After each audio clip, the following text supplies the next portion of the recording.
Welcome back. Welcome back to Pop Culture Warrior. I am so absolutely excited for tonight's guest. I think this is going to be a really fun one. And I think you guys are going to enjoy this quite a bit. So my guest tonight is one of the most in-demand voiced artists working in the business today. Originally a theater and film actor / producer from Maryland, he moved to Los Angeles in 2014 to begin pursuing his work in the voiceover industry. Since then, his voice has been featured on almost every major network, including Cartoon Network, Nickelodeon, Disney, Netflix, HBO Max, WB, and Amazon. Most notably, he is the voice of Donald Duck in the smash hit series Mickey and the Roadster Racers, and a bunch of other shows on Disney Channel and Disney Junior. He was also featured as the lead villain, Starscream, in 2007's Transformers: The Game, which was made by Activision, selling over 3.6 million copies worldwide. He's also voiced lovable Lucky from Lucky Charms cereal commercials. You can hear him on shows like The Tom and Jerry Show and Tom and Jerry New York, Mickey Mouse Funhouse. He's got credits ranging just a mile long, credits in video games like World of Warcraft and Neverwinter. He was the winner of the coveted 2020 Voice Arts Award for Outstanding Body of Work Best Voice Actor and is now a TikTok sensation with over 1 million followers. Everybody, please give a warm welcome to our guest tonight, Mr. Daniel Ross. How's it going, man? Hello, everybody. Hey, thanks for having me. What a great introduction. I feel like I should jot all that down for myself. You're going to want to use that. You're going to want to use that later on. But that's good. Thank you so much for being here tonight, man. I'm so excited to have you. Thank you. Feelings mutual. we got a lot of people watching right now. Somewhere 40 something watching live on Facebook and more across the platform. So everybody.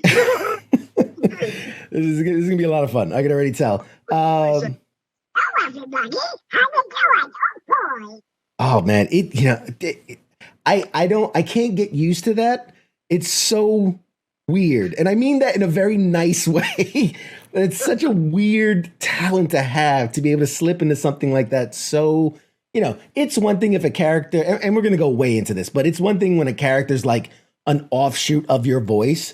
But to be able to take your voice to such an extreme place and do it so effortlessly is an incredible gift. I give you so much credit for that. Thank you. I will take all the credit you can send. Venmo me, please. What form of payment? Okay, so first question, right out of the gate. Everybody knows this in the audience. The same one I give to everybody that comes on the show. Drum roll. I have sound effects. Okay, so what is your kind of connection to either the U.S. military or just the military at large?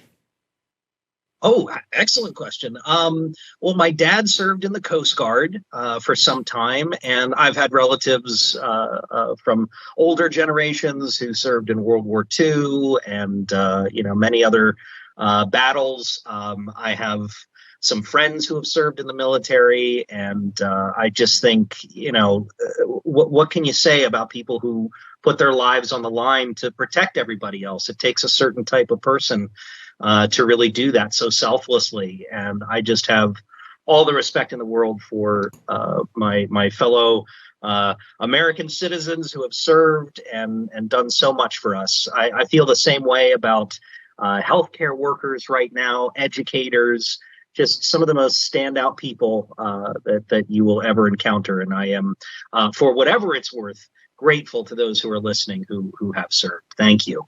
Outstanding. Can we get like a thank you for your service from Donald Duck? Is that weird? Is that weird to ask? Well, he's a fellow military person himself.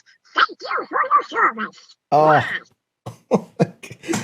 I'm gonna clip that and use that. I just hope you know. And already in the comments we got, wow, your guys' backgrounds, look similar. So, Yes. Fellow nerds, we rocking it, man. There it goes. You got the cap shield. I have a mass amount of Transformers. Hey, to each his own. I got the Marvel stuff going, which, I mean, there's the connection, right? That Marvel Disney connection there. It's there. That's right. So it wasn't always connected, but now it is definitely connected. Today it is. I have it on good sources, is a Disney princess. There you go. There you go. I was gonna say, does that make like, guys like Optimus Prime, are they considered Disney princesses, sort of? Well, Transformers isn't technically Disney Right, no, owned. I'm sure in the future anything could happen. At the rate that Disney is buying things, I'm sure it's only a matter of time until whatever it is, Hasbro or whoever owns those companies now, gets it going. You're going to have Optimus Prime and Megatron singing "Be Our Guest" from Beauty and the Beast. Yes, exactly. All right, so before we do like a dive into kind of your career and how you got there and all the parts and all the things, I first like to get to know a little bit of who that person behind the acting, who's that behind the camera or behind those persons. So I understand it that you were born in DC, right? Is that correct? Okay, that's correct. Which I'm of the DC area, so that's where I'm beaming out of. I'm in Maryland. Yeah, me too. Whereabouts? Yeah, I don't like to give out you should know, you're a celebrity. You should know that you don't give out your personal address. Yeah, you don't give out address, but I'll tell you, I grew up in Moco. Okay. Okay. Yeah. I know. Not too far. Not too far from there. So we're similar. We're similar. Okay. So you're one of the. Give me an idea, because obviously Wikipedia and IMDb, they can only go so far. So tell me a bit. Who were you growing up? Were you the class clown? Were you the serious kid? Who were you growing up? Well, first of all, if IMDb knew this information, I'd be a little bit concerned. So yeah, I was definitely the class clown. From a very young age, I've always enjoyed making people laugh, engaging with people. And I think there was something really magical to me about the movies in particular that really influenced me. I loved going to a singular movie theater, going to one screen and being transported to faraway lands and seeing, crazy stories of things that I would maybe never encounter in life. And that really influenced me throughout my youth and throughout my adult life, just kind of steering the direction of what I wanted to do. So as a kid, yeah, I loved making people laugh and being silly. Any kind of self-deprecating humor was great. I was a good student in school for a very long time. And I don't know, I studied Shakespeare. I did all the school plays. That was a lot of fun, but I was kind of a latchkey kid. My parents were busy, and so I would go out and about and hopefully survive. And fortunately I did. Yeah. If he makes it home, he gets another day, That's right. That's right. 80s kids, man, we had it the best. It was just like, you know what? If he dies, he dies. Just he'll figure Saturday it out. morning cartoons, a Swanson dinner, and maybe some video games. Outstanding.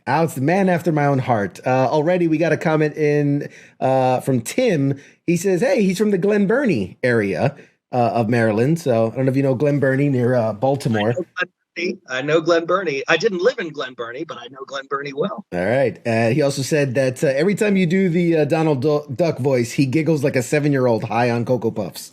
So you're still Lucky Charms, right, man? He's the leprechaun, man. You got to eat the but isn't it cool that like you can, like, this is a grown ass man. Let's just say this is a grown ass man, and your voice can like an arrow hit that part inside that just it triggers that childhood thing, I'll tell you something. It's one of the reasons I really wanted to get into voiceover, specifically because cartoon characters are the anchors to our innocence and our childhood.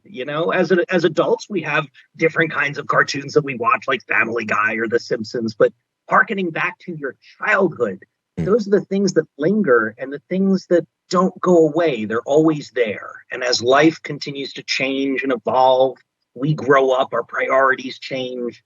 There is one singular way to laser focus to that piece of our youth and our innocence, and that is cartoon characters. Also food, and other sensory issue things, but cartoon characters in particular, I just really make that magic, and that was something I wanted to tap into. One of the things that I really loved about movies and TV shows was being able to affect people in a positive way or even a negative way. I love the fact that I could go and feel things that weren't necessarily there before. And so the storytellers who created that for me, those experiences, are the same people that I now call my colleagues and my friends out here in Los Angeles. Yeah. But yeah, cartoon characters, right to the heart, man. And we're gonna get to that. We're gonna get to that because there's so much there I want to unpack. There really is. And real, just quick for the audience, as always, if you have any questions for Daniel, whatever, put them in the chats. We'll get to them. But until then, I've got a smorgasbord to get through. So we've established who you were coming up and where you came from. I did a little digging, and one of your earliest roles was 2003. It was you had 3 technically character roles in The Wire. So I'm curious. Not a lot of people go from like obscurity, let's say in a nice way, to being on what is essentially a very big show, a hit show like that, and then having that be one of your first credits. Wire was really spectacular. At that time, I was, green behind the ears, bright-eyed and bushy-tailed, and just excited to participate in something that was TV adjacent. And I really didn't understand the hype of The Wire until I worked on it and then started to watch the show. And then I was like, oh my gosh, this is amazing. I'm working on this. That sounds cool. But, that was in the early days of my career. I was a professional extra and stand-in. So I did a lot of extra work. The Wire, I did stand-in work and extra work. And I did that on a bunch of different features. Pretty much anything that would come through Maryland, would be on my radar. And I really put myself out for those things and did a lot of that. I did a lot of independent film. But The Wire, in particular, was just so incredible because it really captures I think some of the essence of Baltimore, even though it's a little bit on the negative side of things, with the drug cartels and everything else. It was just, you do get a taste of Baltimore when you watch that show. And I think that's really profound. Yeah. Oh, absolutely. Couldn't agree more. You don't get crabs though. You don't get any Maryland crab flavor. That you got to get some Old Bay for. Yeah, I was gonna say no Old Bay, none of the crab cakes, no nothing. Out to LA, and you were like, "What's Old Bay?" And I'm like, "What? How? I must educate you."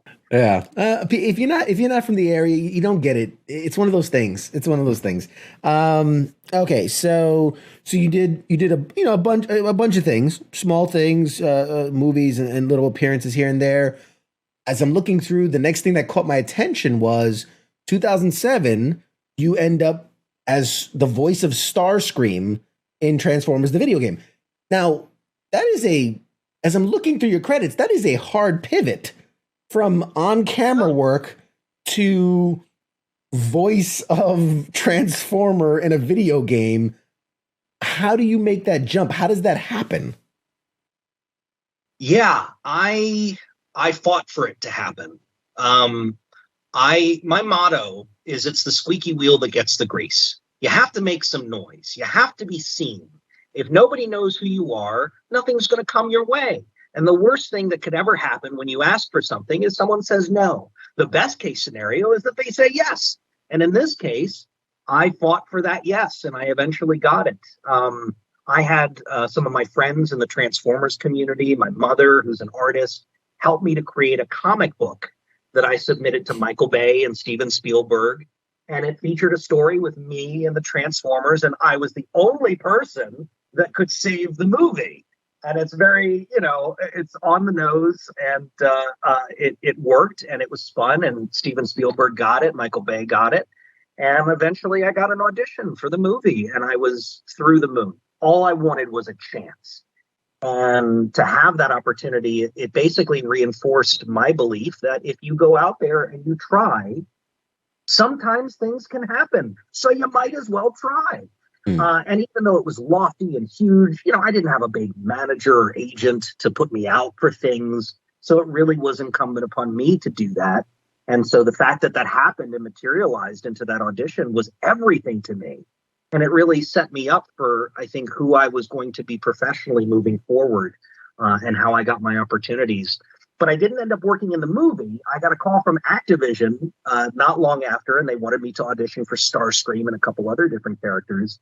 And I mean, oh my gosh, Starscream, one of my favorite Transformer characters. If anybody can see, I have a massive Transformers collection around me, and I have been a huge Transformers fan my whole life. I even have some Cybertronian ink on me that says Transform, and, so I'm a big geek.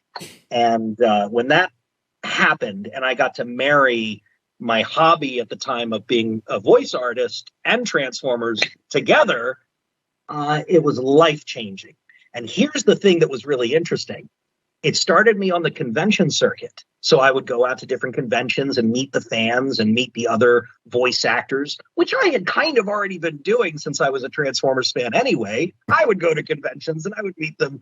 But this was different access, You get in line to get an autograph signed when you go to a convention. But from my perspective, we could go to lunch. We could go grab a coffee or something and chit chat.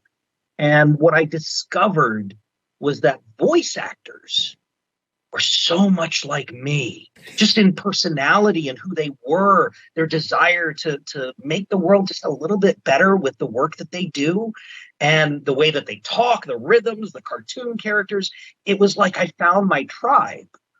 And that was a really interesting thing for me because I had always focused on TV and film. That was going to be my direction. Right. And as soon as I met these people, I realized they're like me. I should be doing what they're doing. And here we are all these years later. Wow. It's crazy. Wow. And there are those that might knock, voice acting, when we've been very fortunate to have some incredible voice actors on the show. We had Rob Paulson, right? Pinky in the Brain. I mean, amazing dude. And you hit it on the head so well when it's like, I've been fortunate. I've been doing this a couple years now, and I've gotten to talk to actors and directors, producers, jugglers, everybody. But voice actors have something about them that, as much as, most of them do have acting credits and have been in front of the camera and things like that. But it's like, they always talk about finding themselves, and that they're you could just feel they're a slightly different breed.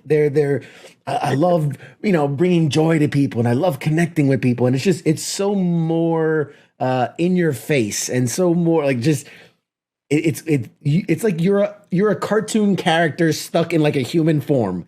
Yes, absolutely. Absolutely. And I felt that way for the longest time, and I didn't understand it.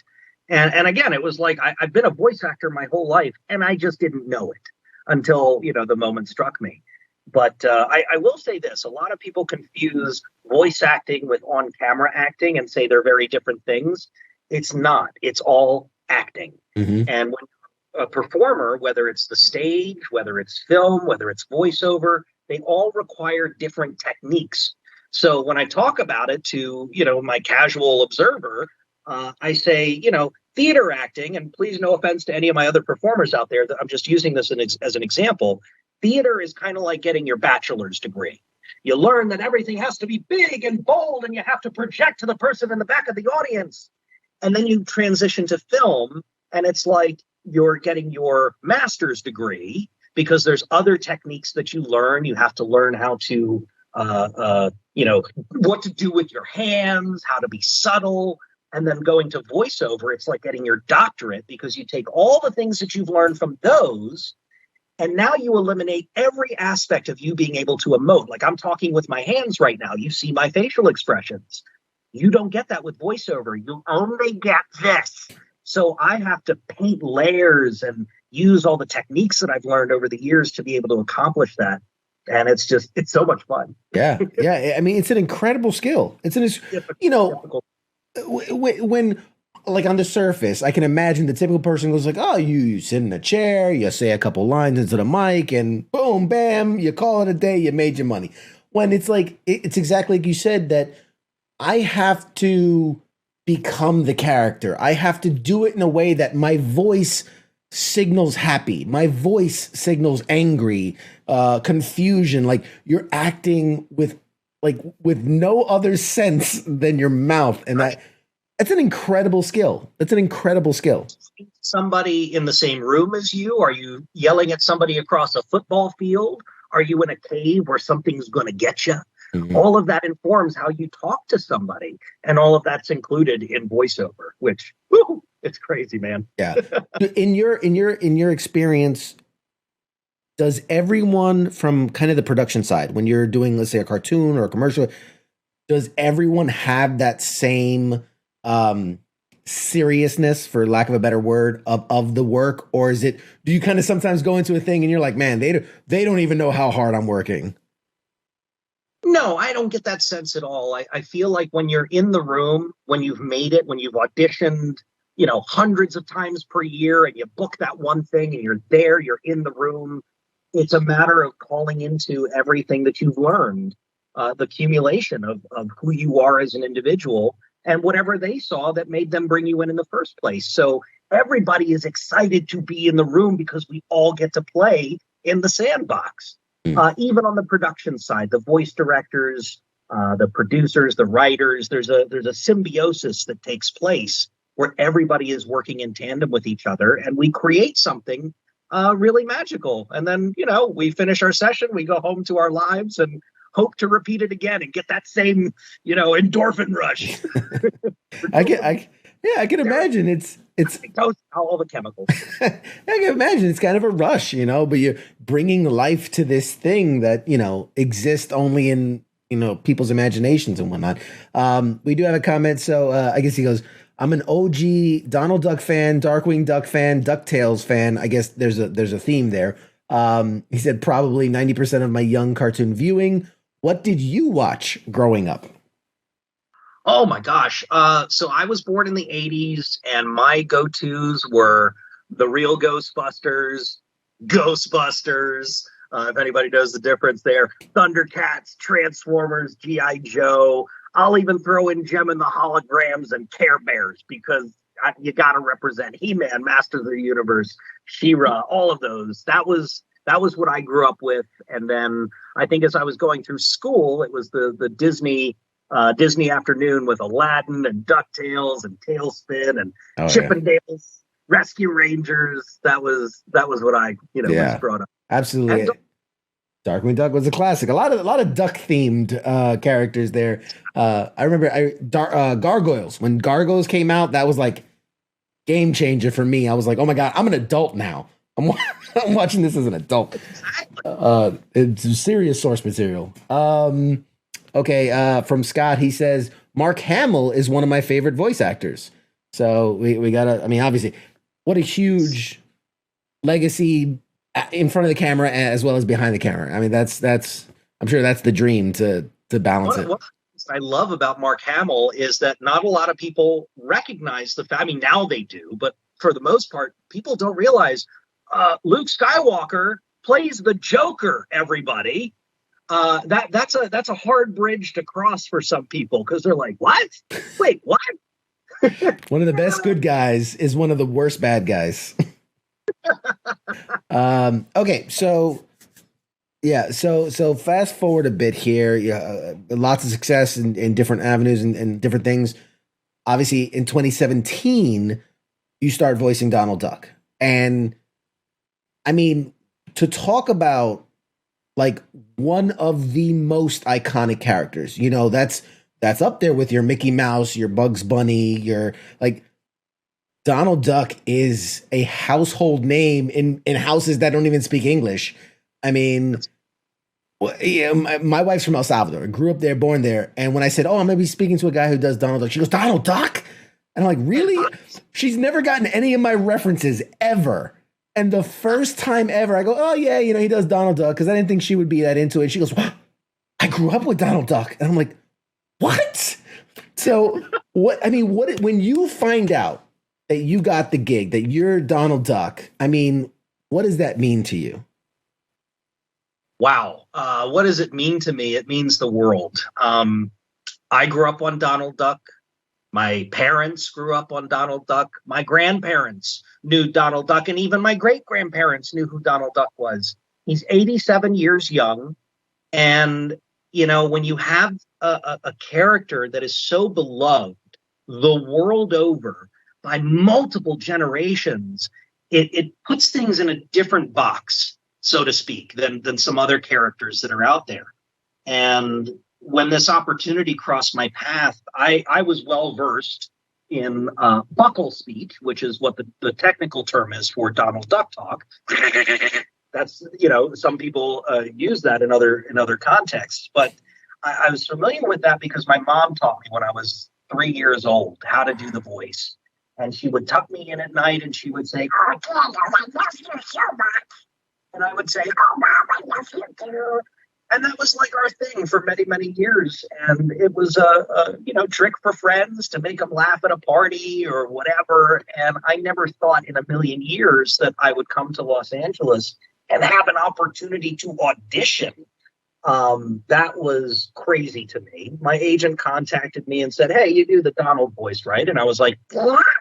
And so she sent me the audition and I poured over it. And something about this audition, I needed to focus entirely on this audition. I went back and rewatched almost the entire catalog of classic cartoons with Clarence Ducky Nash and even Tony Anselmo to try to gain reference and have it be fresh in my mind. And what I realized very quickly was doing an impression for friends is one thing. Getting in front of a microphone and hearing every noise and deviation of the sound pop up was something else entirely, let alone to be able to exude that actual character, to embody the character. So I had my work cut out for me and I did my audition. I sent it out into the ether and I said, well, that was fun. I got to audition for Disney for the first time. How cool was that? And I think it was about a month later, I got a call back. And it was going to be at Disney, Disney TV animation. And I was through the moon excited. I got to walk into the doors where Disney does their magic. And as again, green behind the ears voice actor, that was magic to me. Put Donald Duck aside, being able to step into Walt Disney TV animation and participate in any small way with that was just chef's kiss. So I got in, I did my callback. I had another callback. I had another callback. And eventually I got the call, "Hey, you booked it." And it didn't register with me, what that meant. It was like, oh, I got the job? Okay, maybe I can do this voiceover thing after all. And literally, my life changed. And it was just such an amazing thing to share with my mom, who at the time was battling with cancer. And to have that connection was real Disney magic. And it's been really wonderful. She's very proud of me. And everybody is just so excited. And 6 years now we've been doing it. The show came out in 2017, but we had been recording in 2015. And keeping a secret like that for almost 2 years. Oh, my God. I can imagine they're like, "Oh, so what are you up to?" "Nothing, just working." Like, yeah, exactly. And the pressure was on for me because I really care about the character. We've got history together, So the weight and the responsibility of generations of Disney fans and Donald fans hit me like a wall of bricks. And I just respected it and wanted to do the best that I could.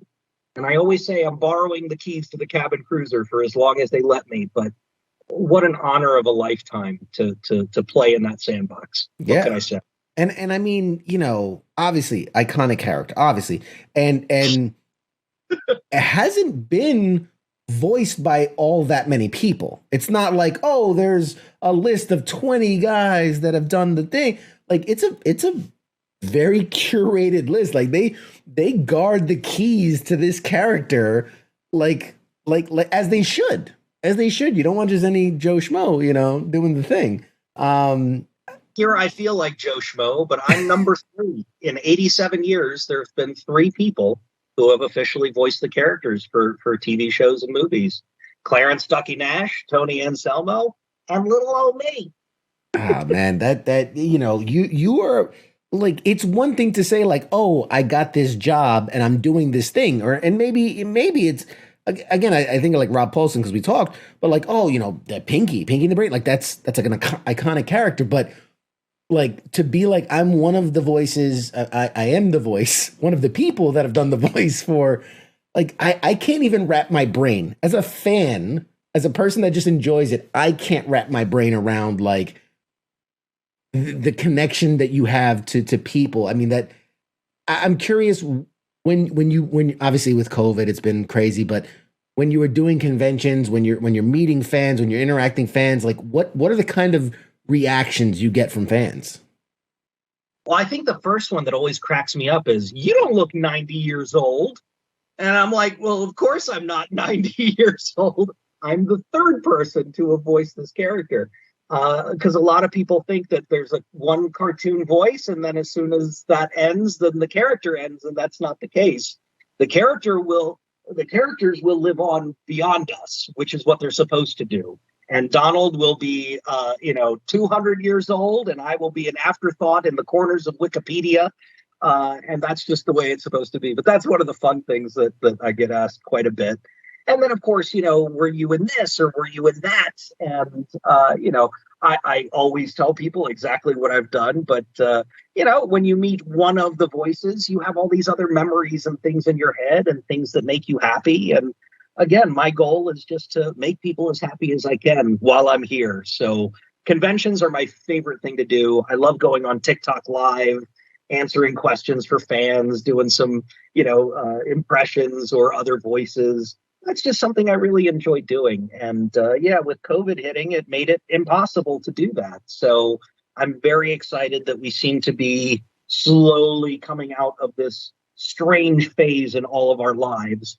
And there are some conventions booked for next year, and I'm ready. I'm ready to go. I can't wait to see people again. Yeah. And I mean, we're very fortunate, I think, too, in this day and age to be able to have things like Zoom, things like TikTok to give you a platform to connect with an audience when we can't do it in person, face to face. I mean, can you imagine 10 years ago, 20 years ago, this hits us? I mean, yeah, it's the purge, like without connection.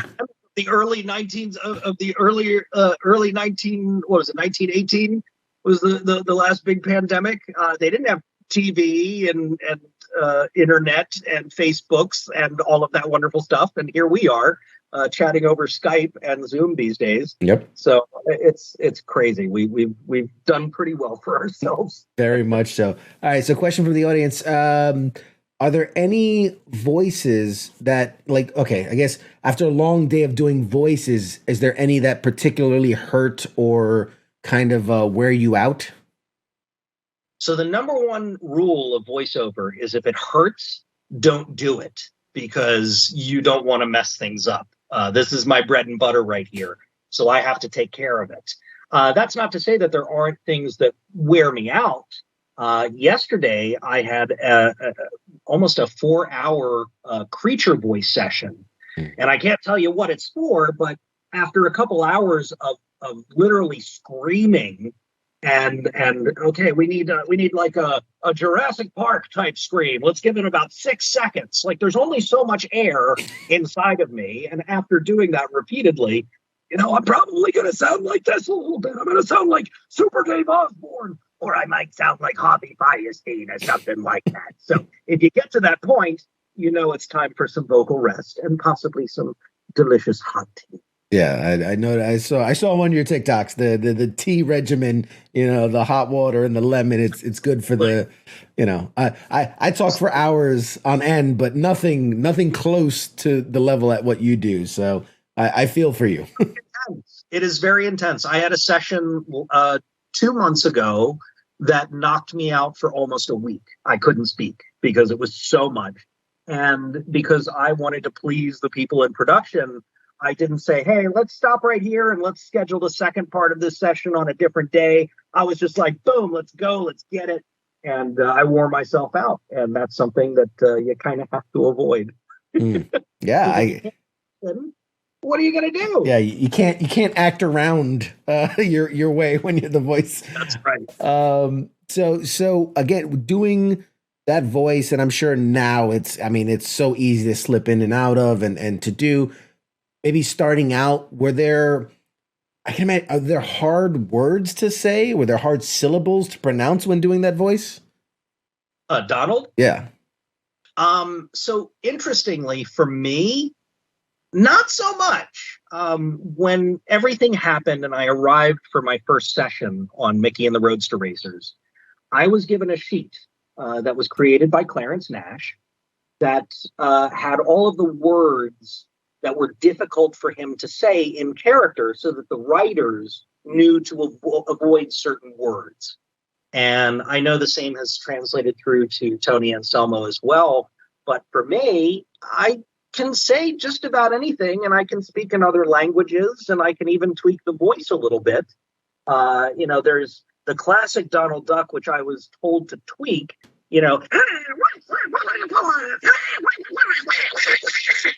as opposed to,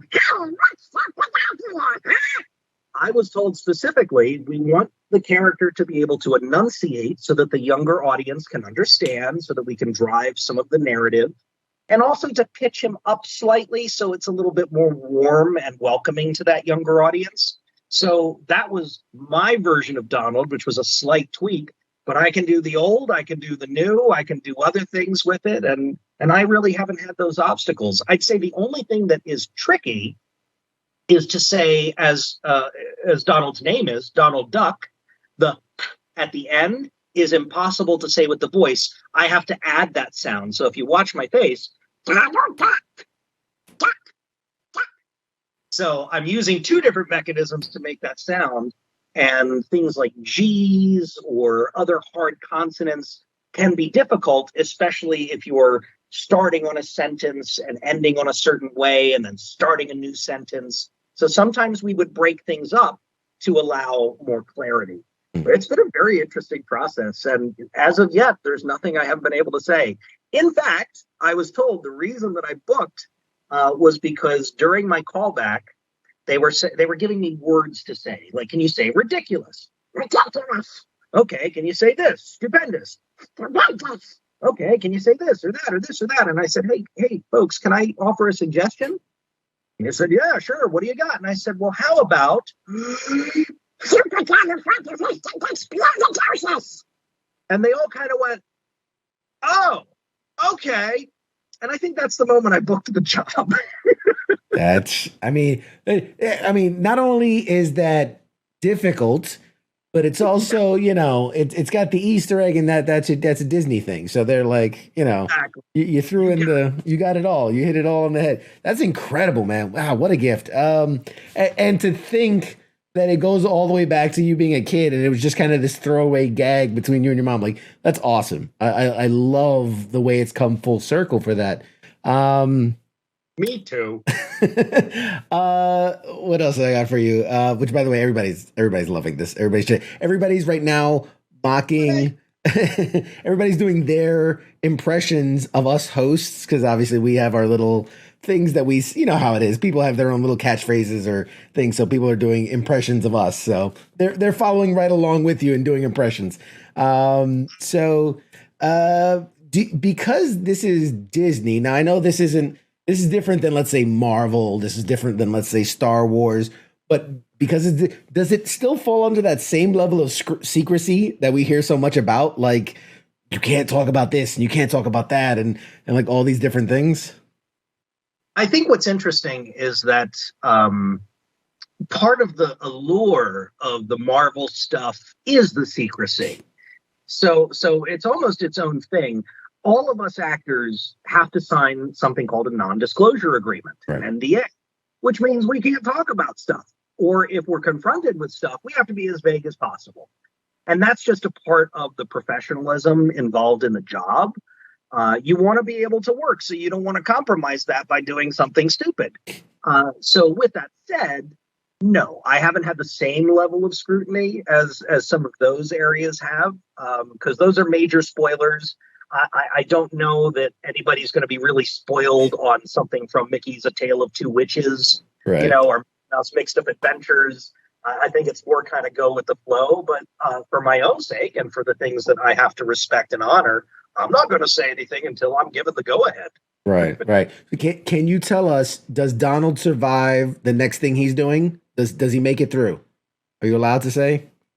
I'm pretty sure he's going to outlive me. So I'm just going to say yes, a blanket yes, which entails nothing. Disney, I've said nothing. I've said nothing. Um, all of a sudden, like somebody comes running in my house and kidnaps me. Yeah, there's a little red dot on your forehead. You know.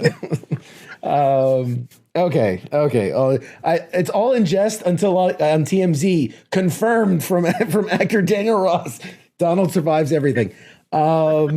He's never in any danger whatsoever. Take it all out. So I'm curious when you, and we kind of talked about this a little bit on the side, but when you get a character like this, when you get such an iconic character which is instantly recognizable, is there a certain level of scrutiny on you, the person, where they go like, listen, you can't be saying this, you can't be doing that? Like, are there rules that you have to follow to be the voice of that character? There's nothing set in stone. That's a great question, by the way. There's nothing set in stone, but I think it just kind of follows. A career ebbs and flows in different ways. And my early upbringing, I used to do independent films, and I made a series of films called the Ninjas Versus Trilogy, Ninjas Versus Zombies, Ninjas Versus Vampires, Ninjas Versus Monsters. And my character was a vociferous potty mouth. Oh my gosh, a lexicographer of bad words. And so I go from being that person to now being preschool friendly. And what that means is, well, I'm not doing that other stuff. Now I'm doing stuff that's for a younger audience. I need to comport myself in a way that is accessible and acceptable, I think, to the higher ups, if I was to be scrutinized. So I put that on myself. My TikTok, as an example, for anybody who's watching, go follow me on TikTok, actor Daniel Ross. I really put it upon myself to be as PG as I possibly can. That's just a personal choice in my private life. I am not that way entirely, but I like to be accessible to as broad an audience as I can be, and it's just on me. But look, if Disney or Nickelodeon or anybody came to me and said, hey, we need you to follow these rules or whatever, I would just say yes, because that's part of my job. It's part of my job. Right. I mean, again, I think I liken it to, it's like being a brand ambassador, Yeah. Like when you go to the theme park and there's the person in the mascot costume, there's a certain level of like, I don't know what you're talking about. Those are actual characters. When you see the actual Donald Duck at the theme park, right, they have to behave themselves a certain way, and anytime I go to the parks, I always say hello to the boss and I let him do his thing. Right. Absolutely. And by the way, don't think I was going to let this interview end without talking about the whole versus zombies versus vampires versus monsters. We were absolutely getting to that. Absolutely. But I wanted to get through, the obvious stuff first. So congrats, by the way, 2020 Outstanding Body of Work Best Voice Actor. That has to be, I mean, in your line of, like, I can't fathom, like, I can't even put that into, like, in my day-to-day life, what award would I win that for doing what I do? But, like, what does that mean to you to get something like that and be recognized in that way? Certainly it's validation. I think we all have this little thing called imposter syndrome in all of us that feels like we shouldn't be doing the things that we're doing, the things that we like doing, or maybe I'm not good enough, or I don't have enough education or whatever. We're all kind of stumbling through life the best way we know how. And so to receive something like that from my peers was wonderful. It really was a message to me that I'm doing the right thing. And the things that I've had to sacrifice over the years and the hardships that I've endured as a human being have been worthwhile and recognized by other people. And so once again, to be able to make this world just a touch brighter and have people say, hey, you did that, and we appreciate you for that, really meant the world to me, especially given the time that we were all going through.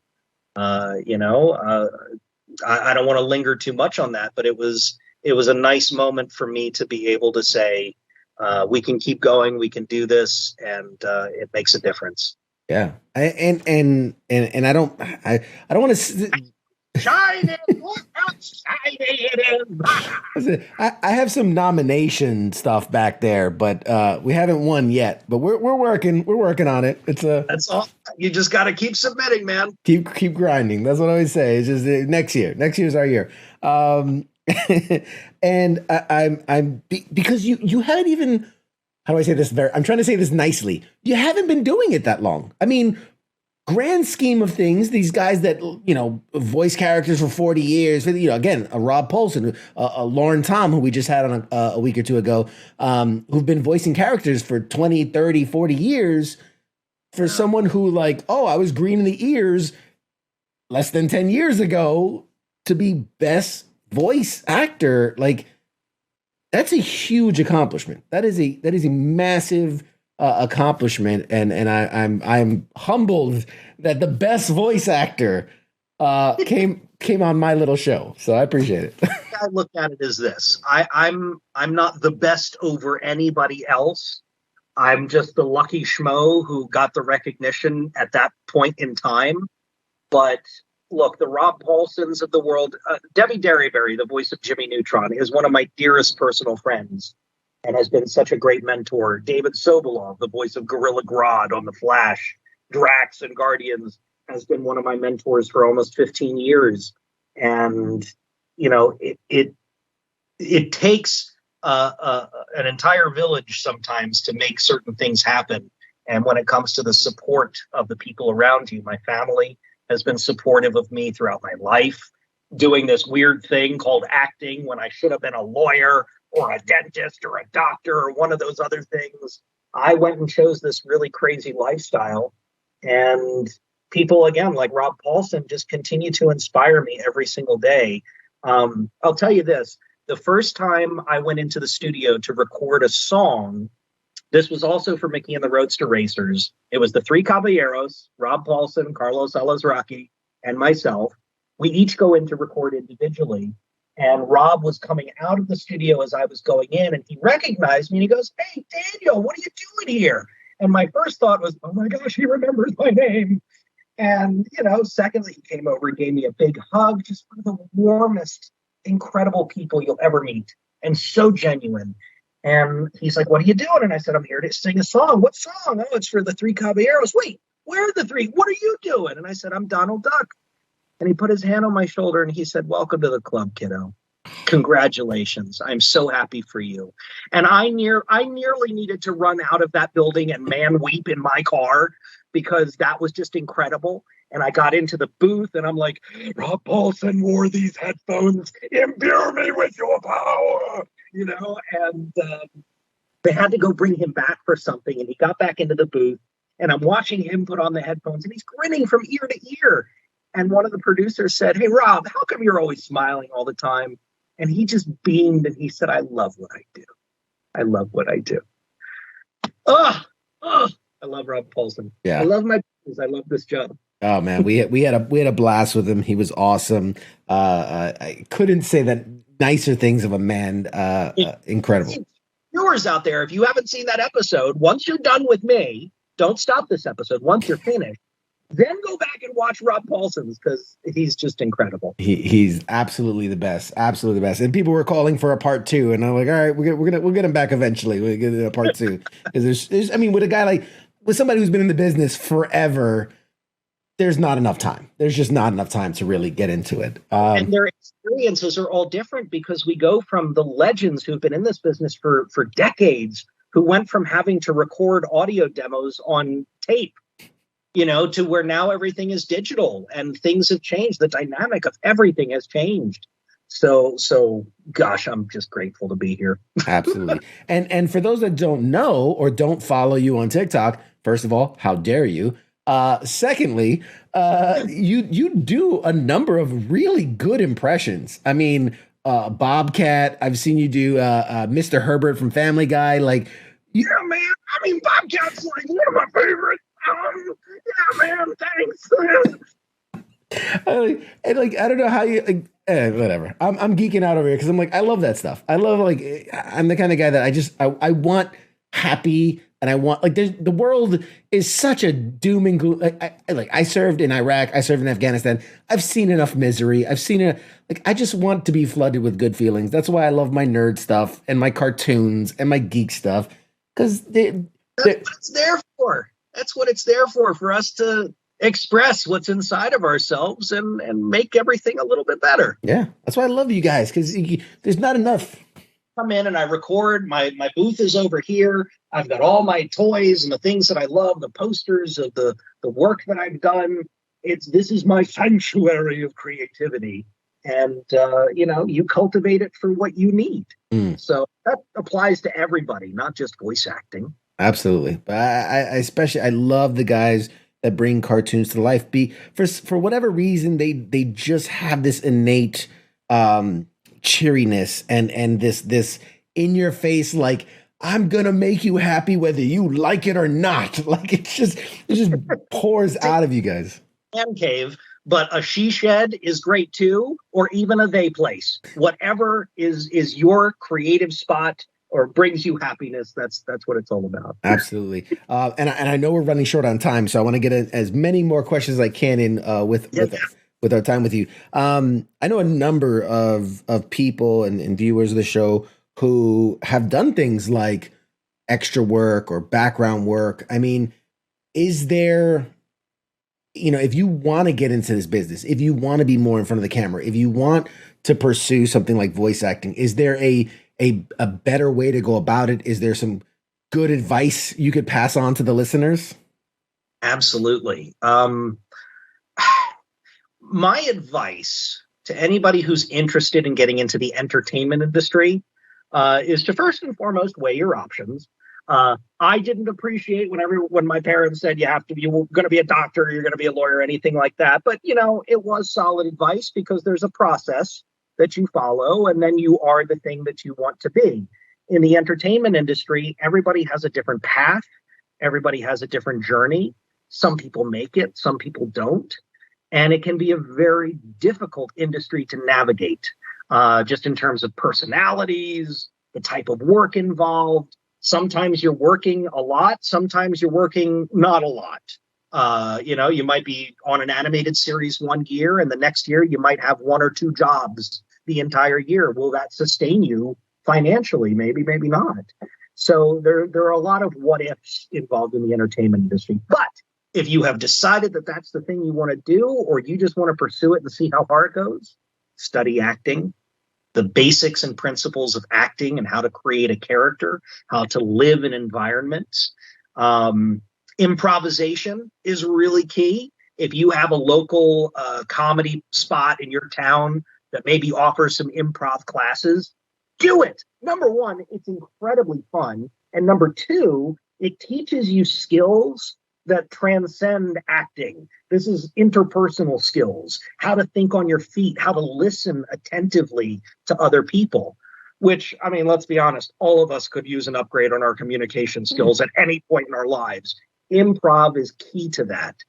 And then I would say the last thing is if your venture is specifically voiceover, learn your instrument, know what it is that you have to offer, because that's really what's going to make you money. Not just being able to do anything that somebody tells you, but to create, to figure out what your niche is and just go at it full steam. And when I do teach voiceover on occasion, that's one of the things that I go into detail about. Absolutely. Absolutely. Yeah. And I get short on time, so I want to get to the last one. I had to mention the whole versus zombies versus vampires versus monsters because I found it. I watched a bit of it and I like it. I like it a lot, man. And I'm not gonna lie. It's so. I mean, how did the story of this was my best friend Justin Timpane and I, who were struggling actors in the DC Baltimore area. We watched Clerks 2 one day and we decided, why don't we buy the quick stuff? We keep hunting for these acting jobs and we're not getting very far. Let's do it ourselves. So we rounded up and maxed out our credit cards and we made Ninjas versus Zombies and Backyards and everything else. and we got it sold.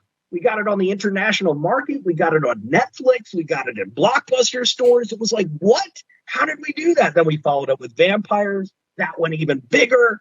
Followed up with monsters. And it was the joy of a lifetime, because I got to bring in so many creative people and really make an extended family, my ninja family, as I like to call them. And, those are some of the core pieces of what I've tried to bring into the entertainment industry.